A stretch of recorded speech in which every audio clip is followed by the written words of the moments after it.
Good morning, everyone. I'm Roshki Osina, Program Manager and Therapist at Fogelman Jewish Family Services. Thank you for joining us today for this special program kicking off the Wendy and Avram B. Fogelman Jewish Family Service and the Memphis Jewish Community Center celebration of Mental Health Awareness Month.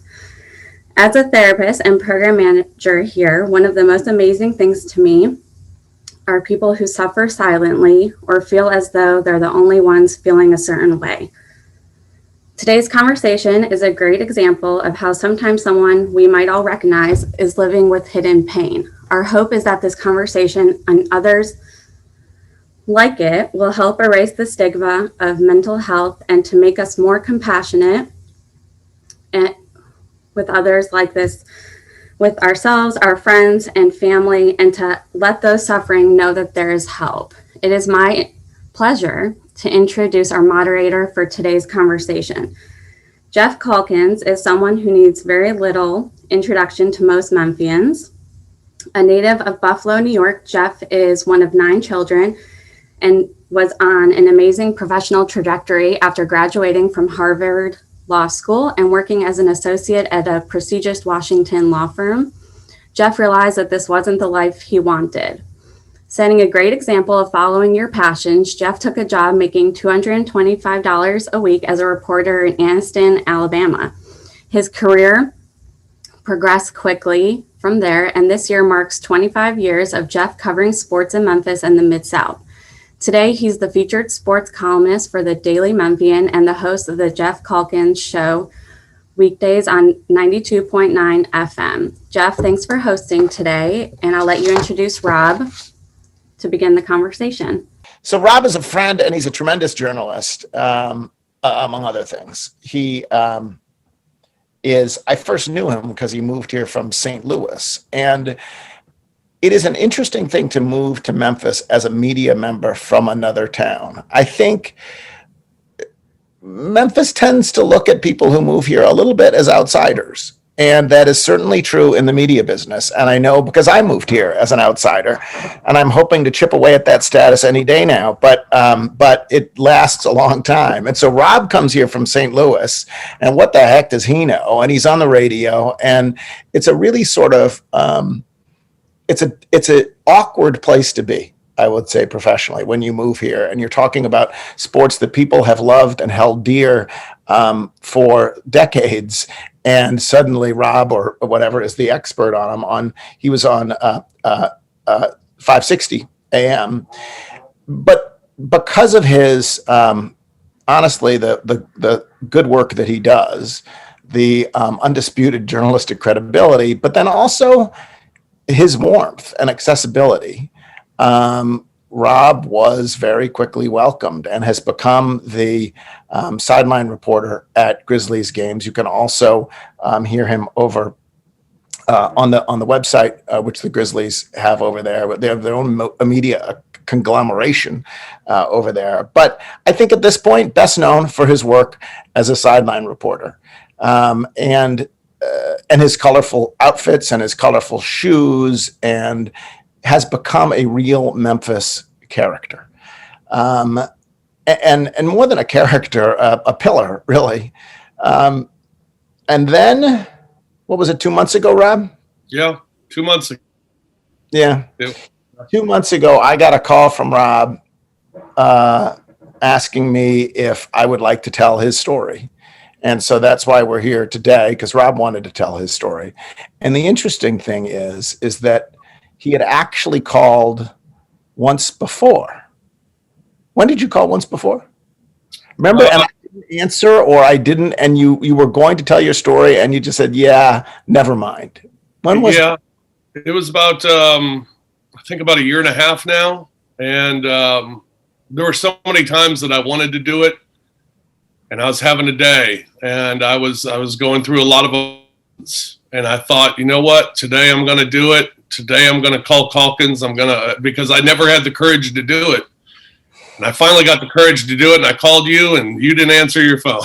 There's a lesson there. None of us answer our phones anymore. It's important, even though we all have screened people out, it's important to answer your phone. Before we do anything else, Rob, take me a tour on what do you have behind you there? What's in your office? You are a St. Louisan originally. Give people That's a sense of you by your display.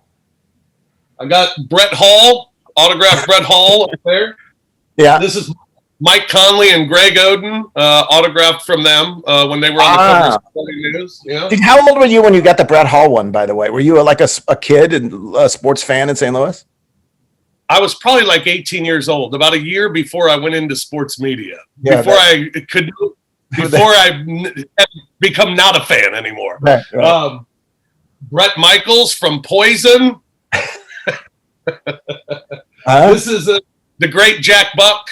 Yeah. When I got to interview him, first Super Bowl I covered, and knew him from St. Louis when I lived there, and got that signed by Jack. That's one of my prized possessions. And down here's Tony Allen. That's the interview from when Tony Allen said it's all grit grind, and that's signed by Tony. And my baseball picture from when I played baseball in college, and my old football team, the St. Louis Cardinals, the Big Red, one of my favorite teams. So a little bit of history, a little bit of everything.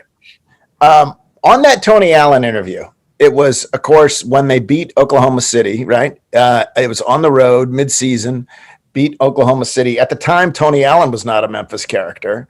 And they pulled off the upset. Who I don't remember who was missing from the game, but everybody basically but Tony Allen is my recollection. And at the end, he said, "All heart, grit, grind." Did you know when he said that was going to that it was? Did you know it was an extraordinary interview, and did you know it would become a thing?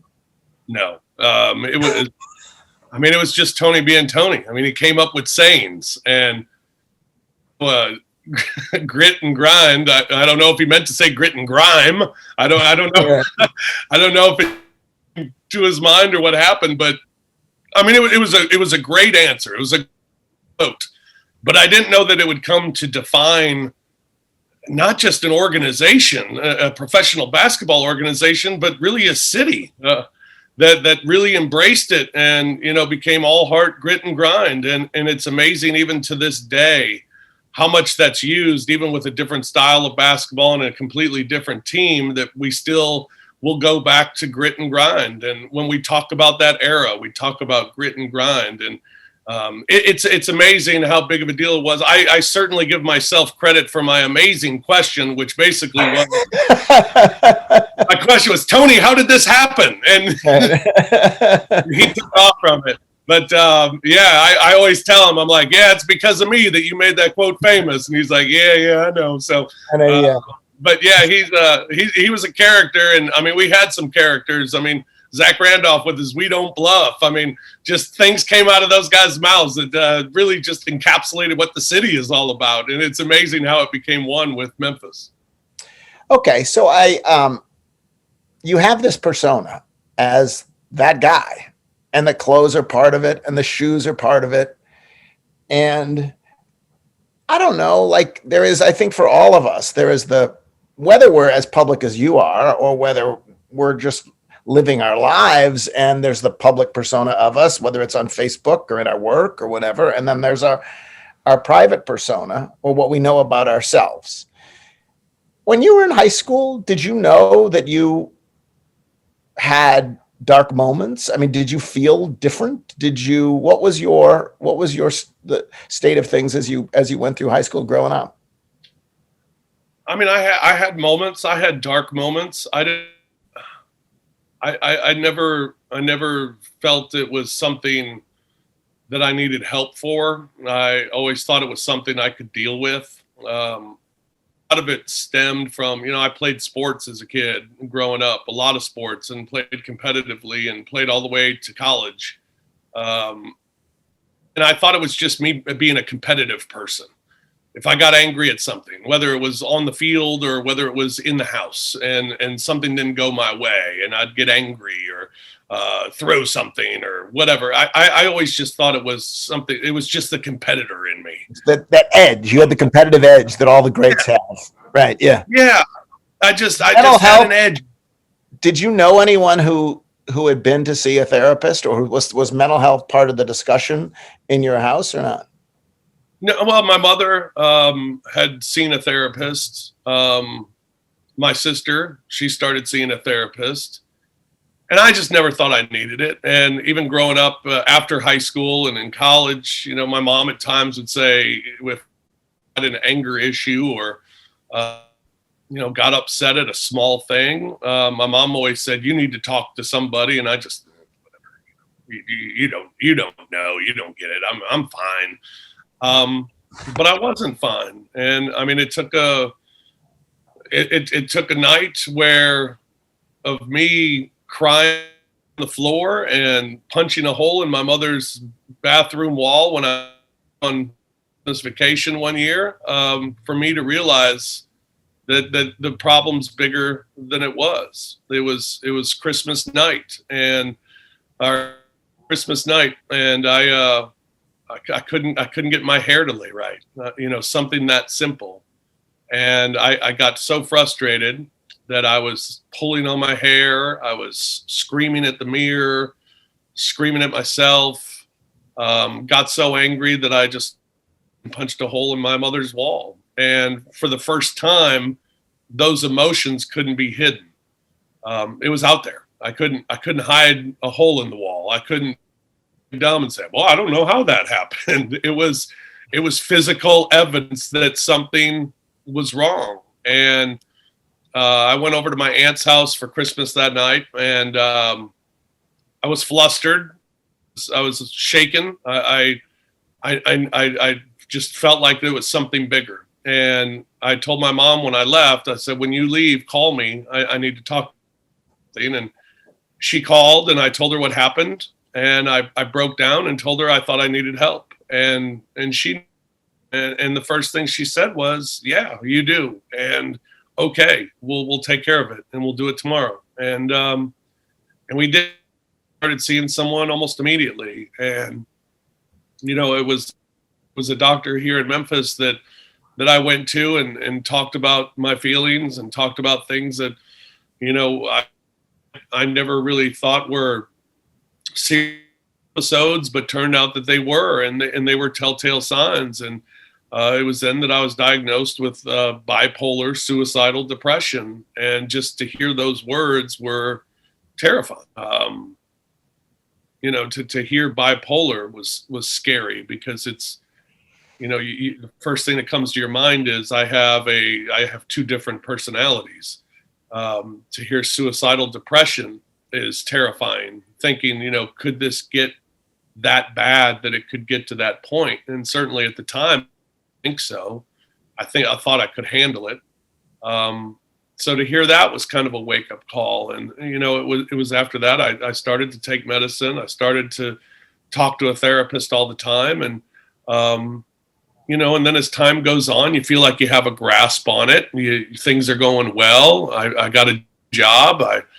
I'm living in Memphis and I'm doing well. I'm an afternoon radio show. I start working with the Grizzlies. I mean, everything's great. And I just felt like it kind of went away. And little did I know and find out later that it doesn't go away. And it's something that you're going to deal with for a long time. And it's something that has to be dealt with as well. And if you decide to not deal with it, it can creep up on you and can become a major problem. And it did for me after I decided that I thought I was fine. I thought I could move on without the help and without the medicine. And I was fine and just forgot about it. And then and things took a turn for the worse at that point. You had a quote occasionally, in addition to Grizzlies stuff and other stuff that you tweet out, you'll tweet out things about mental health and depression. And you had one, I think it was this week, about exhaustion. Do you recall that quote? The one thing more exhausting than being depressed is pretending that you are not. Did you for a long time? And in particular, when something would come up, you know, when you're a sports talk radio host, you talk about the world, not just specific to sports. And so when Robin Williams dies by suicide, or when Kate Spade dies by suicide, I imagine those are things that come up. And I imagine that you are sitting there aware of your diagnosis and of your the bleakness that you sometimes feel. How do you address that? How did you address it? And was there an element of hiding who you were? Absolutely. I mean, the number of people who had no idea until your column came out is remarkable. I mean, the number of people that I basically gave a heads up to the night before the column came out, and them having no idea. It's exhausting trying to be someone that you're not. And I did it for a long, long time. And, when you do that and you don't show your true self and you hide it because there's a stigma of just, people who don't believe that it's real. People who think depression is it's just being sad. People who just don't understand it. And, being a man in a sports world, having depression just seems taboo. So yeah, I lived a long time of hiding it and pretending that and always having a smile on my face. And, there are those commercials right now about depression with the lady who walks around with the happy face on a plate and puts it in front of her face. I mean, that's how you feel, that you're just putting on a fake face every day. And it was exhausting, and it was really hard. And it wasn't until, and that's why for a long time I wanted to come out and I wanted to talk about it. And I wanted to share my story because I felt like it could help others. And even now, looking back on it, it's amazing how much it helped me to be able to talk about it, to be open about it, and to know that I'm not alone. And I think that's the biggest thing that I wanted to share, is that, people aren't alone. And it's the biggest thing that I've taken from sharing my story, is the response from others, and others reaching out and telling me their stories, and people who I've never met before who are sharing their stories with me. And then people who are friends of mine who are sharing their stories that I had no idea. Because people who go through it so often just try to hide it and don't want it to be out there. And so to hear those stories and those people to tell their story for the first time, and for them to go seek help for the first time, it's been gratifying. And it feels like I have an army with me now, when for so long I felt alone.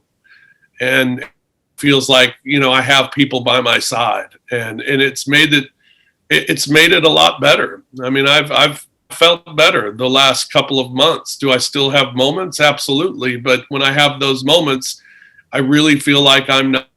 And, I tweet out about depression at least once a week, just to kind of remind people, that, hey, I'm going through it. And, I seem to have the world in my hands, and it's something that I go through every day. And, so it can affect so many people in any walk of life. And, to let know that they're not alone has been, it's been a great relief for me to share that with others, and to have it shared with me, to feel like I have support of so many people.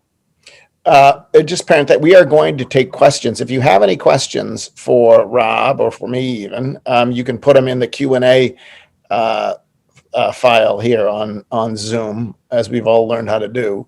So we'll do that when we wrap up here in just a little bit. There was a low moment. You said you went off, you sort of stopped taking your meds. You said, I got this. And then there was sort of the nadir. What happened? Well, it was a miserable moment that's hard to explain. It was May 29th of 2018. And the morning was going fine. And then just something triggered. I don't know what, I don't know how, but I just fell into a deep, deep state of depression. And to the point where the worst part of depression and going through an episode is just the self-loathing, self-hatred. And I was going through that for an afternoon to the point where I was crying. I was laying in bed and crying and hating myself and wishing that it was my last day. And I called work. I got to the point where I knew I couldn't work that day. I knew that I shouldn't get in my car that day because I didn't trust myself, and I didn't know what I would do if I got in the car. I don't know if I'd run myself off the road, but that's how I felt.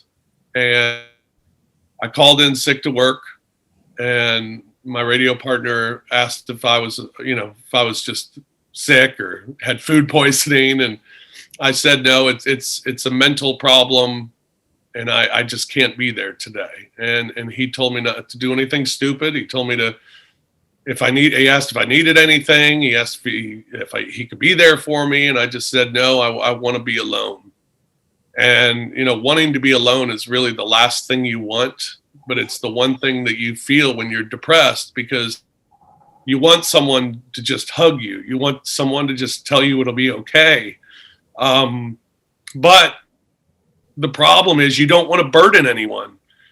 And it's the reason why when you hear, in sports, we've had cases in your original question.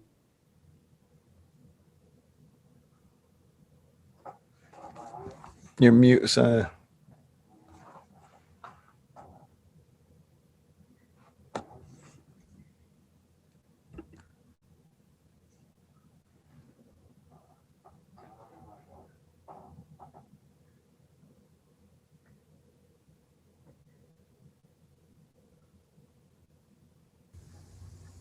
Seems like we lost him for a second. So just I'll text him here. I'll text him for 1 second just to make sure he knows. And then okay. And while we wait for him to come back, I'll just interject a little bit here. When people give my introduction, and it was true today too, because this is I tell people I used to be a lawyer, and I always tell them I just didn't have the spring in my step. I was a lawyer in Washington, D.C. I'd clerked on the D.C. circuit. I was at a Hogan Hartson big law firm. And I always say I didn't have the spring in my step that I thought I should have. But the truth of the matter is, it was much more than that. I mean, I suffered from depression. I just did. And I was became an intense hypochondriac. That's how it sort of emerged. And I just realized I couldn't do it anymore. I just couldn't do it anymore. It wasn't that I was just a modestly unhappy lawyer looking for more meaning in my life. Life was crushing down upon me. And I think a lot of, I see it in my own kids. My kids are, one's just out of college and two are in college, and you see them all. I think anxiety is sort of the American condition now, I'll be honest. And that's why I think it's particularly helpful when Rob talks about things like this. You're back, Rob. Yeah. And you're talking about this bleak moment and not wanting to be alone. I mean, and just say, leave me alone. I'm not going to go to work. But the last thing you wanted to be was alone. What happened on that day?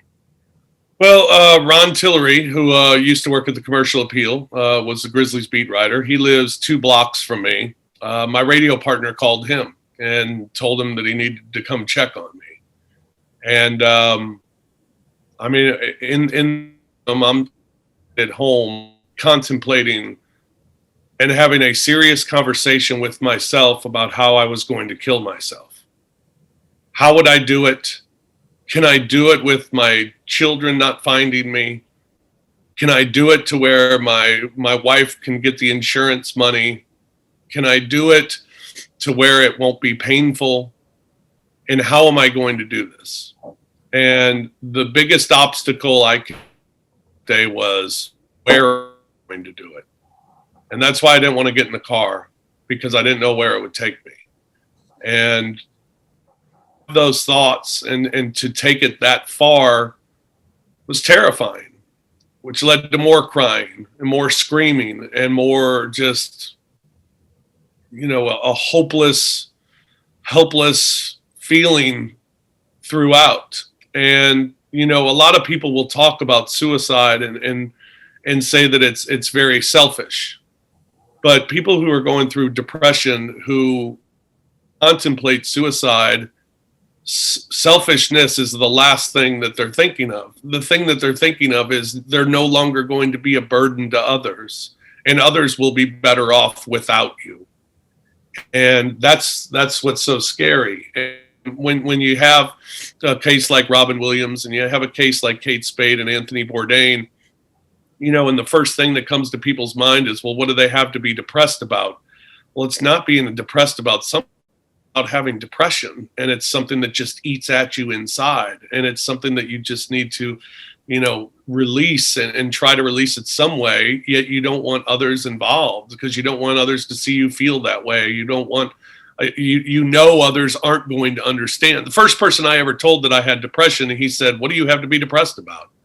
And I'm like, well, you can't really explain it. I'm not depressed about anything. It's just, I don't know why I have depression. I just do. I don't know why I'm down. I just am. And, there was a great quote that I saw is, depression's like the weather. It just is. The question of why is the worst question you can ask. So I think there was that stigma for a long time. And on my day that I went to those deep thoughts, Rob Tillery came over, and I was standing outside, and I was having a cigarette, and I looked down the street and I saw him walking over, and I just kind of shook my head like, oh God, that's the last thing I want is anybody to be here. But it was the best thing for me. He showed up, and the only thing he did, he came up and gave me a hug, and that's what I did the most. And after we had that moment, we decided we'd go up to a restaurant and have a bite to eat and share some stories. And his wife came up, and my wife came up, and another friend of mine came up, and just kind of got me off the ledge that day. And this time was different than any other time, though, because this one lingered, and it lasted for a long time. And I ended up getting different professional help, because I was talking to a therapist in St. Louis on the phone every month, but I needed someone face to face. So I started seeing a doctor here, started seeing a psychiatrist here, started back on medication and more medication. And since then, that day and my steps to follow, saved my life. I truly believe that, because, it was 2 days after that, I was driving down the road and I found a spot. And I thought, if I ever get to that point again, there's the spot. There's where I'm going to do it. And it's a place that I drive by every single day, and I see it. And it's a reminder to me about when I get to that, how am I going to handle it? Because it's inevitable. I'm going to get to that place again. And how am I going to fight it next time? I make a phone call to someone. Will I stop myself? And I think being aware of it helps, and talking about it now helps. Because I know that I'm not alone. I know that others feel that way. That I think next time I might be in that situation, I think my decisions, my actions will be different than they or what I was planning to do that last time. There was one in the column. There was one quote that you had, which I thought just you could sort of see how it can still work in you, right? You said, I can get angry at the smallest things because it feels like the things just pile on. You drop your soap in the shower, and then you're cleaning the counter and you spill sugar everywhere. And then you go to put something in the car and you hit your head on the car and you feel like the world hates you and you start cussing and screaming. There are times when my children are around and they see me have an outburst. And then the thing is, I'll get even angrier at myself at why I got angry in the first place. And I'll hate myself for doing it. It always comes back to hating myself. That's yeah. And it goes back to what we said at the beginning. It's exhausting. And it's a horrible way of life is to feel about yourself. But it's when those things happen, it's the thing that it always comes back to is I blame myself. I blame, it's only me. It's only happened to me. And it just piles up and up and up, and you just want to explode. And a lot of times I'll explode, and my family will see it. And then when they and my daughter will see me 9 years old, and she'll see me upset and scream at myself and then crying, and it scares her.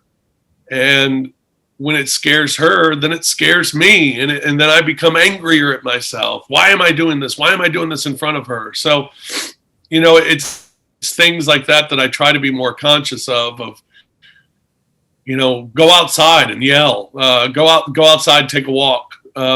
Try not to let it affect people, because that's the thing. I don't want to affect other people. I don't want to be a burden on other people. I don't want other people to be sad. And, it always goes back to my favorite quote from Robin Williams, who said, I think the saddest people always try their hardest to make people happy because they know what it's like to feel absolutely worthless, and they don't want anyone else to feel like that.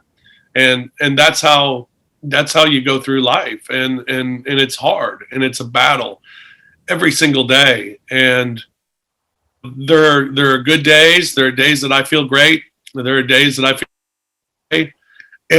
But there are every single day it's on my mind, and every single day I have to deal with it. And it's just a matter of trying to be stronger every day and talking about it and being open about it. I feel better about it. One of my very vivid instances since the story came out that you wrote is a friend of mine who was going through what I'm going through. And I didn't know. I'm around him. I'm around him a lot. And I got a call from another mutual friend of ours, who called me and said that he was in a really bad place and that I need to check. And I checked in on him, and he did what everybody did. Oh yeah, I'm fine.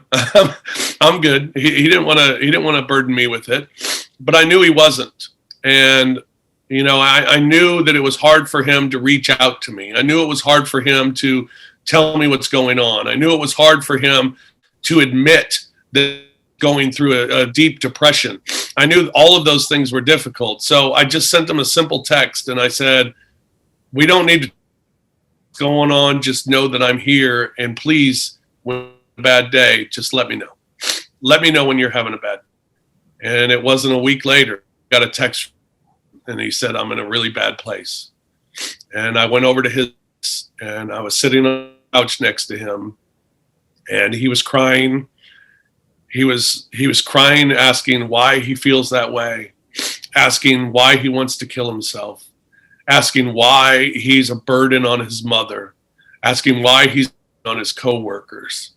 And to sit there, and he's crying, and he's like slapping himself in the face, and he starts punching on his pillow next to him on the couch, and just can't understand it and keeps asking the question.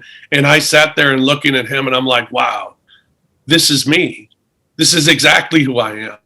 And to see someone else do it was emotionally overwhelming. To sit there and just to hug him, and just to tell him that his mother loves him, to tell him that his coworkers love him, that they're concerned about him. And he said, but nobody understands what I'm going through. And I said, and they won't, because if you understand it, you won't understand it. You can't understand it unless you're going through it. And I was like, and I do understand. And I you're saying, and this is me. And to help him through that day, and since that day he has stopped drinking. He has seen a doctor. He's on medication. He checks in with me every week. I check in with him every week. And to see that is, I know he's going through a hard time still. To see him battle it, and to see him come open about it, and to share it with somebody, might have saved his life too. And but to see that in someone else was big for me. And going back to the main theme of everything, we're not alone in this fight. And there are probably people who are watching us and listening to us today that might be battling the same thing. And I would just tell you, sharing your story and getting help is paramount in survival, not just to get through a day, because every day's a battle, but in survival, to share your story, to talk about it, to have someone who understands it. And you can't just talk to, it's the hardest thing is you can't talk to your wife or your mother or a friend. If they're not going through it, they don't understand it. It's about talking to a doctor, a professional who does understand what you're going through. And if you know someone who's also going through it, to talk to them. Those are things that can comfort you and get you through a day and get you to survive. And, anybody who's on here today who does suffer from it, I would say reach out to me on Twitter and ask what your next step should be. Reach out to a doctor and find out what your next step should be. And certainly if they're, if you're not suffering from depression, there's a good chance you know someone who is. And I would just advise, be there for those people. Give them a shoulder when they need one. Don't, I told from the beginning, the one thing that I always feared with coming out with my story was the pity party. I don't want a pity party. I don't want people feeling sorry for me. I just want to understand that this is something that's real and something that a lot of people are going through and a lot of people hide. And, I didn't want people, I told straight up, I said, don't call me every single day and ask me if I'm okay. Just text me, say, you okay? And I said, and I'll promise you one thing from now on, I'll be honest. I won't just lie and say, yeah, I'm fine.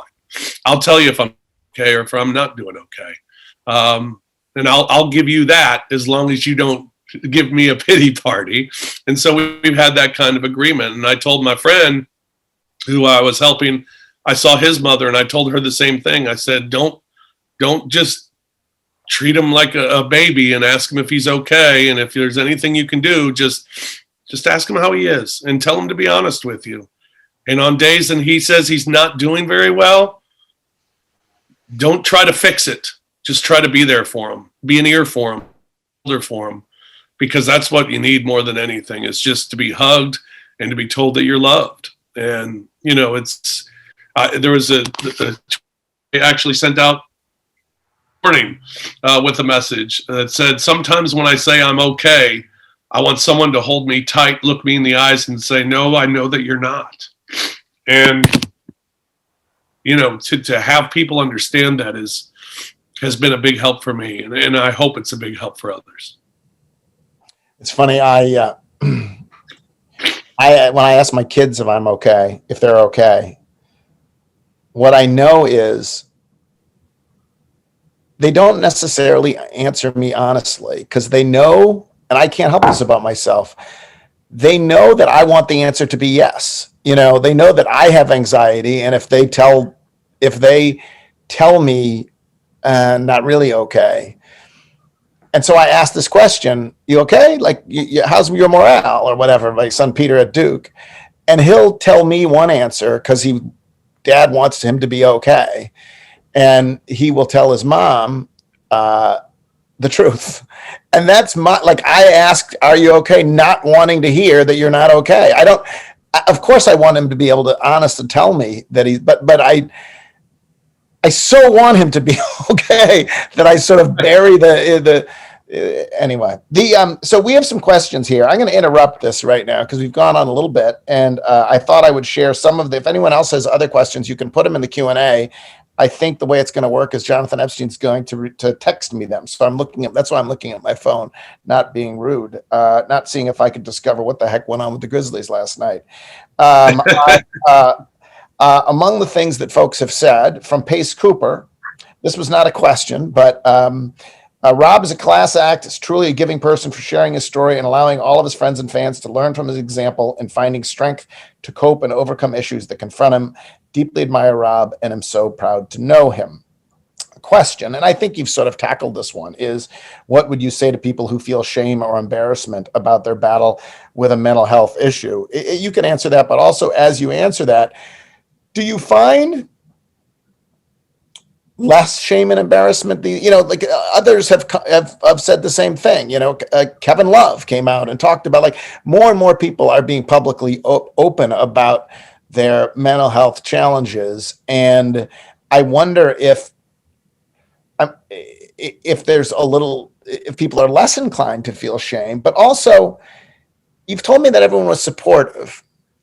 Were there any reactions like, I don't know how to deal with that, Rob? Like, I mean, did it even, get over it? not even, but just, I don't know how to, this is too big for me. Can we just talk about the point guard situation? I mean, obviously your partners on TV, it seems like, have been fabulously supportive. Oh, I have not gotten one negative reaction, and I've got hundreds and hundreds of text messages, emails, direct messages on Twitter or Facebook. I mean, the people who have reached out, there hasn't been not one time just something to shake my head or just blah. I mean, everything has been total support. And I big part, Geoff, is that, for a long time, and you always hear people say, end the stigma. And I think there was a stigma, A, of people not believing that depression's real, B, not understanding depression, C, people thinking depression is weakness. But I think, the biggest turnaround, I think, in the awareness of mental health and depression in particular was the week that we lost Anthony Bourdain and Kate Spade. You brought them up earlier. And I remember being there. We were out at the golf tournament when it happened. And I remember being on the air and talking about it and crying on the air because it felt like people started to realize, and people started to even say, wow, this can affect anybody. I mean, Anthony Bourdain, he's got the greatest job in the world. Travel the world, chancellor the world, and eat great food. Right. If there's any, if it was about being about what you're pressed about, he would not have been pressed. No. Right. And so I think that I think it changed. I think the stigma of depression really changed in that week's time, as those two within a week of each other, and to see that it can affect anybody. And I think people started to realize that. And then you started to have some, at least in our field in sports, you started to have some NBA players come out and talk about it. And you've seen the NBA take a real hard approach with starting a program for players, with former Grizzly Keon Dooling, who's in charge of the program, and knowing that mental health is a true fight, and it's something that so many people deal with that maybe we don't even understand that many people are dealing with it. So I think the stigma really not ended, but was greatly changed after the passing of those two, and I'm happy for that. And Kevin Love coming out and DeMar DeRozan coming out talking about it. I hope myself coming out talking about it shows people that it's not to be ashamed about. It's not something that you need to hide. It's holding it in only makes it worse. And to be able to share the story, I think it still goes back to the most important message of all, which is you aren't alone. And long I was alone. It's about me. It's about hating me. It's about the world being against me. It's about God hating me. It was everything about me. And you quickly learn that it's not just you. And I think that goes a long way in helping you cope with it, for sure. The question, I'm a psychiatric nurse who has bipolar disorder. I'm lucky in that I have access to resources, books, webinars, etc. I see that many of my minority patients do not. What are your thoughts about how to reach populations that do not have access to resources? Truth matters, we don't have enough mental health care in this country, and it's not accessible enough to folks in this country. It's deemed to be a luxury, and when the moment came for you to seek help, there was no issue with seeking help. But that is not true for too many Americans. Yeah, no doubt. It's a great question. We criminalize Share it. your story. Let's be honest. We criminalize it. We take mental health issues and we largely criminalize it. I don't know that either of us. Yeah. No, and I think it's something there needs to be more awareness. I think there needs to be, talking to my doctor, she even told me, she said, we're going through this worldwide pandemic and we're going through a worldwide mental health pandemic as well. I mean, people being stuck at home for a year, people who battled depression, this was as hard of a year as you could ever imagine, because you're forced to be alone, and sometimes the hardest thing is being alone. I think, that's a tough question to answer. And I could only give advice to every individual, and every individual, it would be to share your story, to tell people, to be honest with people, because I think we are becoming more understanding of depression and mental health. And so those stories need to be shared, because you can't win this battle alone. You need help, whether it's loved ones, whether it's friends, whether it's a complete stranger. Like I said, I've had complete strangers tell me their intimate stories about their battles with depression and their battle with potential suicide. And I know for them to reach out to me was a relief for them. And me just responding to all of those theories and all those statements and all those stories was a great relief to them, and in part was a great relief to me.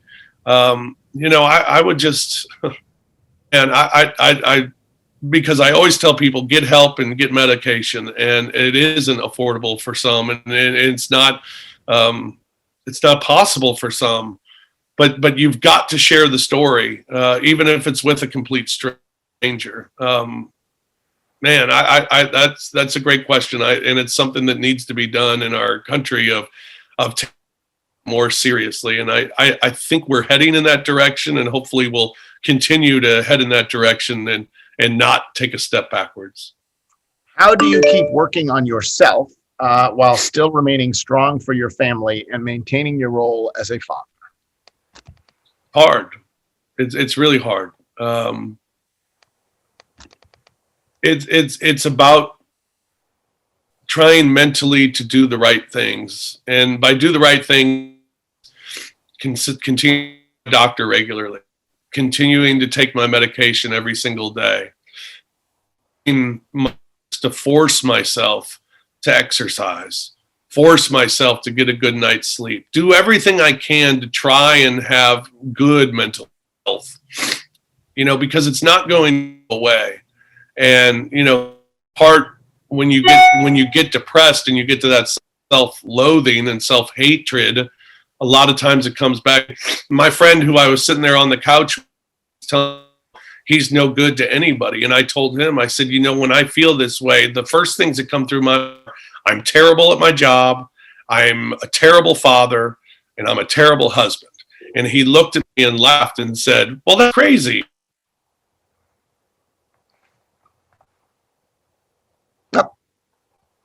Rob seems to be gone again. I'll say, by the way, from my perspective, I'm not a perfect father by any stretch. But one of the things I think is good is that my three boys all feel comfortable with the idea of therapy, because they know I've had therapy. They know their mom has had therapy.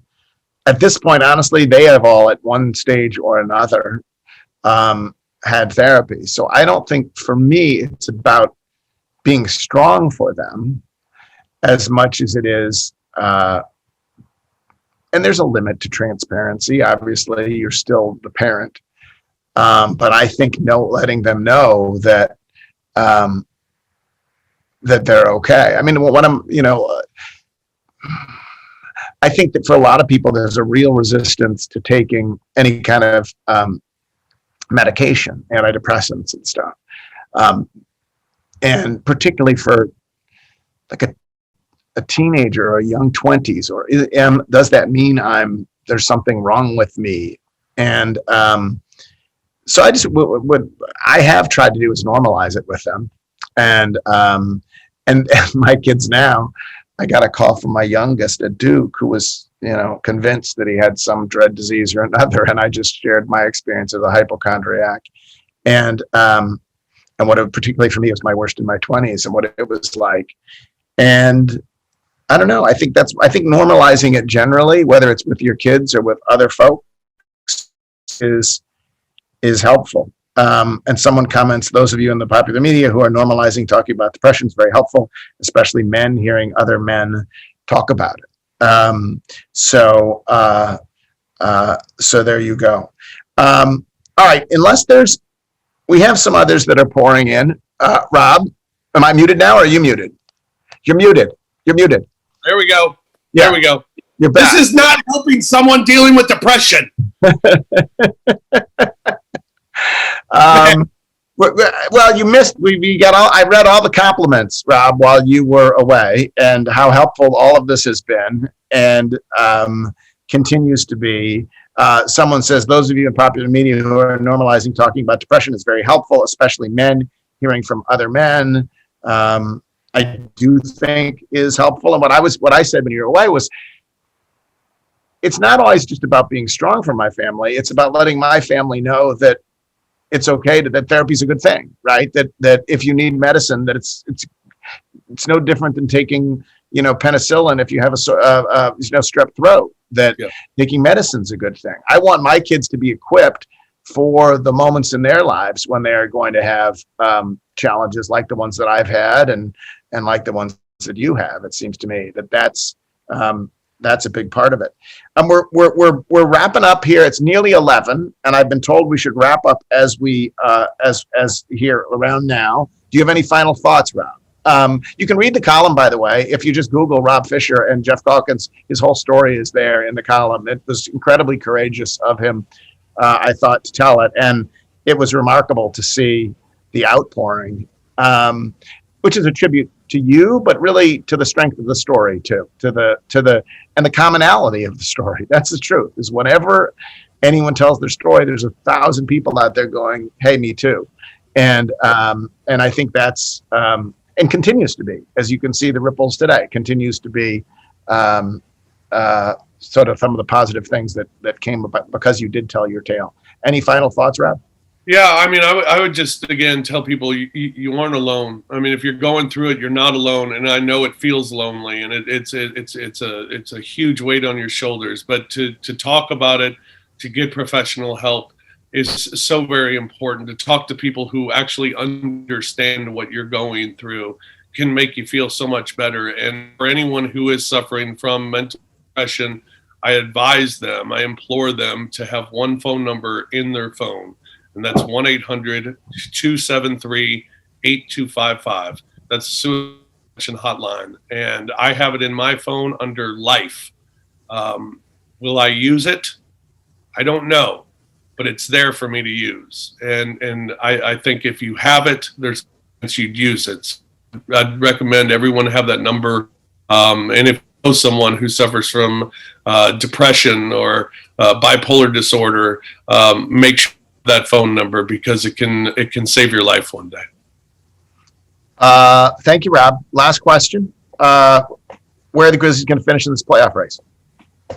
Man, you'd ask me after last night. That was a tough one last night, Rob. That was a tough one. That was really tough. It was a tough post-game show to do. I'll tell you that right now. Grizzlies will still finish 8th. They're still in 8th. I mean, what the going through, those teams behind them are all going through as well. San Antonio was 2 lead the other night. They lose to Minnesota. Yeah, exactly right. So we're counting on others failing as anyway. Thank you, Rob. I appreciate it. I'll hand it over to for the official goodbye. Thank you guys, Rob and Geoff. Thank you so much for what you're doing for the Memphis community. We really appreciate you guys being here. I also wanted to say that if anyone needs resources, we're here to help. Fogelman Jewish Family Services, please call us. And I really appreciate everyone tuning in. Thanks. Thank you. Thank you. Bye-bye, folks. Thanks.